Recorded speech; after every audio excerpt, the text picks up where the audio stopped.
स्वामी प्रत्यगात्मानंद सरस्वती द्वारा रचित ग्रंथ जप सूत्र में प्रस्तुत विषय के स्पष्टीकरण के लिए बहुत से तत्वों की आलोचना की गई है। मंत्र, यंत्र और तंत्र किसे कहते हैं? मंत्र जप क्रिया की पूर्णता किस तरह होनी चाहिए? उसका चरम लक्ष्य क्या है?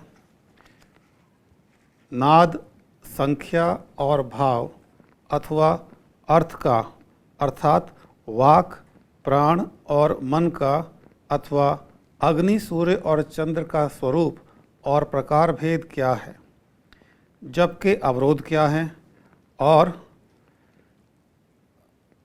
अवरोध निवृत्ति का उपाय क्या है?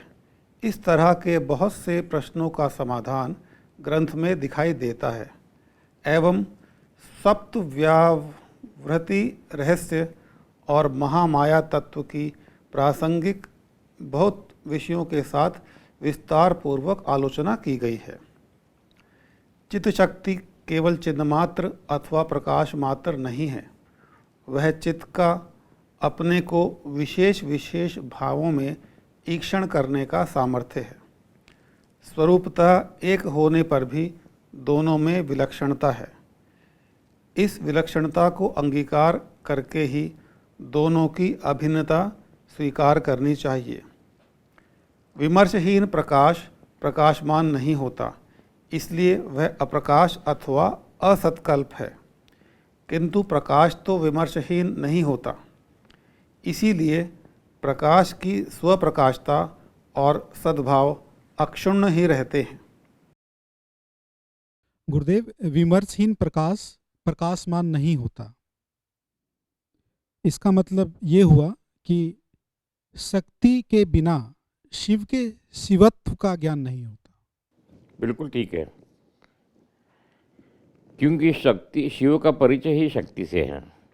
जब शक्ति शिव में समाहित होती है तो वह अद्वैत है, वहाँ अभिव्यक्ति के लिए कोई साधन नहीं है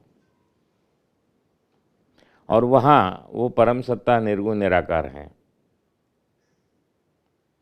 उसको अपना परिचय की जरूरत नहीं है, वो अपने में ही मस्त है, क्योंकि दूसरा कोई है ही नहीं।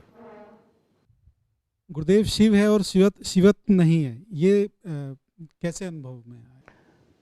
शिव है लेकिन शिवत्व नहीं, ऐसा नहीं होता। शक्ति उसके साथ सहित है और दोनों अद्वैत है, इसलिए वो निर्गुण निराकार है। स्पंद के साथ शक्ति और शिव का निर्माण होता है। शिव प्रकाश है, शक्ति विमर्श है। स्पंद के साथ दोनों एक साथ पैदा नहीं होंगे तो ना प्रकाश रहेगा ना विमर्श रहेगा। शक्ति का अस्तित्व शिव पर निर्भर करता है और शिव का अस्तित्व शक्ति पर निर्भर करता है। निस्पंद अवस्था में, निर्विकल्प अवस्था में दोनों का साम्य है और साम्य अवस्था में अन्य कोई नहीं होने से अन्य परिचय की जरूरत नहीं है। द्वैत हैं, मैं और आप हैं, तो मैं पूछूंगा आप कौन हैं, आपका नाम क्या है? आप भी पूछेंगे कि आप, मैं कौन हूँ, मेरा नाम क्या है। लेकिन मैं अकेला ही हूँ तो मैं अपने आप को ये नहीं पूछूंगा आप कौन हैं। समझे आप? जब तक निर्विकल्प, निर्विकार, निर्गुण ऐसी स्थिति है, वहाँ पे अद्वैत तत्व में कोई व्यवहार नहीं है, द्वैत में व्यवहार होता है।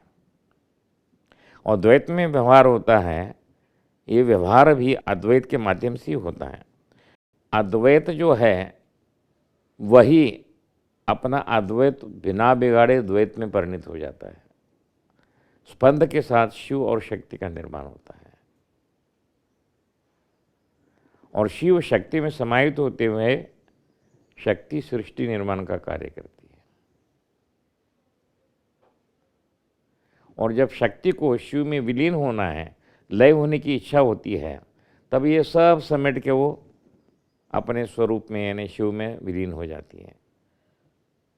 उसी को लय कहा है, प्रलय कहा है, जो भी कहा है, उसी को प्रतिप्रसव प्रक्रिया का अंतिम चरण मानते हैं। प्रसव प्रक्रिया में शिव शक्ति में समाहित होता है। अभी थोड़ी देर पहले मैंने कहा कि पिता पहले जननी है, बीज का निर्माण पिता में होता है, माँ के गर्भाशय में वो संक्रमित होता है और प्रत्यक्ष सृष्टि पुत्र या पुत्री के रूप में हम अनुभव करते हैं 280 दिन के बाद। इसलिए शिव नहीं है तो शक्ति नहीं है, और शक्ति नहीं है तो शिव भी नहीं है। प्रकाश का अनुभव आपको नहीं हो रहा है, वो विमर्श नहीं है, इसलिए प्रकाश का अनुभव नहीं हो रहा है। सूर्य को आपको कैसे जानते हैं? सूर्य को उसके प्रकाश से जानते हैं। प्रकाश को कैसे जानते हैं? उनके रश्मियों की वजह से जानते हो। रश्मि नहीं तो प्रकाश नहीं, प्रकाश नहीं तो सूर्य नहीं है। निर्विकल्प अवस्था में, निर्गुण निराकार स्थिति में सिर्फ होना है। लेकिन वो होना मीनिंगलेस है। आप उसका मीनिंग निकाल रहे हैं। आप द्वैत में रह के बात कर रहे हो ना। अद्वैत है तो वहाँ कौन किससे बात करेगा? कोई है ही नहीं है, दूसरा है ही नहीं, तो अकेला तो उसको ज़रूरत नहीं है। तभी तो इच्छा होती है एको हम बहुश्याम, मैं एक से अनेक बनूं, क्योंकि खुद को ही आनंद लेना है, अनुभव करना है। इसलिए वो द्वैत का निर्माण करता है। एको हम बहुश्याम, मैं अपना एको तो बिना बिगाड़े मैं अनेक हो जाऊं, और वो होता है। हर एटम का न्यूक्लियस है, न्यूक्लियस में वो बैठा है। जितने जीव हैं उनके अंदर आत्मस्वरूप में वही बैठा है। जीव शक्ति है। जब जीव को शिव बनने की इच्छा होता है तो शक्ति के माध्यम से वो शिव बनता है। जब शिव को जीव बनने की इच्छा होता है तो शक्ति के माध्यम से जीव होता है, तभी वो अनंत होता है। शक्ति कणों के भिन्न भिन्न संख्या से अलग अलग तत्वों की रचना हो जाती है। बिल्कुल, हाइड्रोजन, 36 तत्व ऐसे कार्बन, तो होते हैं। नाइट्रोजन, लेकिन 36 तत्व ऐसे ही होते हैं। लेकिन केंद्र में जो तत्व है वही, उसी को ही वो परम तत्व, वो एक ही है। सबके केंद्र में एक ही तत्व, एक ही तत्व है, वही परम तत्व है। सबके अंदर बैठ के वही जो नजारे ले रहा है, जिस वजह से उसने एको हम बहुश्याम का संकल्प लिया, वो सबके केंद्र में बैठ के वो आनंद वो ले रहा है। और उसके आनंद में कमी नहीं जब है। उसको स्वानंद की इच्छा होती है तो परिग टूट जाते हैं। परिग टूट जाते हैं, वो अपने आप केंद्र में आता है।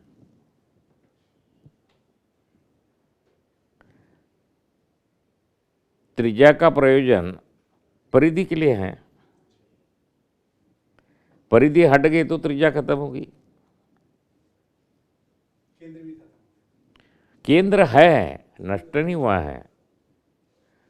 आप दिखा नहीं सकते उसको कहाँ है, अव्यक्त हो गया।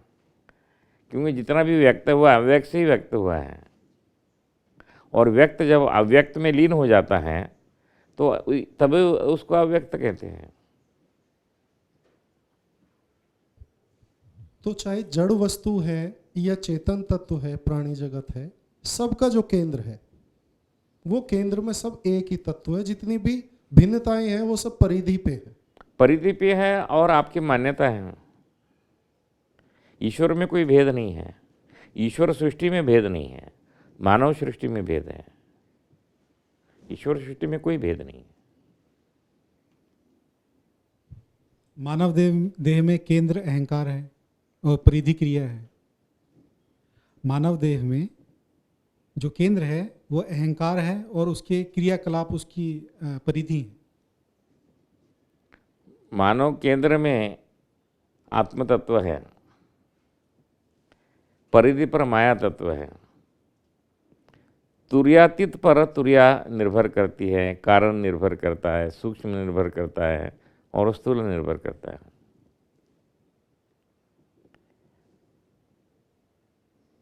देखो, एक सीधी सी बात है, एक केंद्र है, उससे आप 10 सर्कल बना सकते हो। 10 का केंद्र एक ही है। नित्यानन्दं नमामि।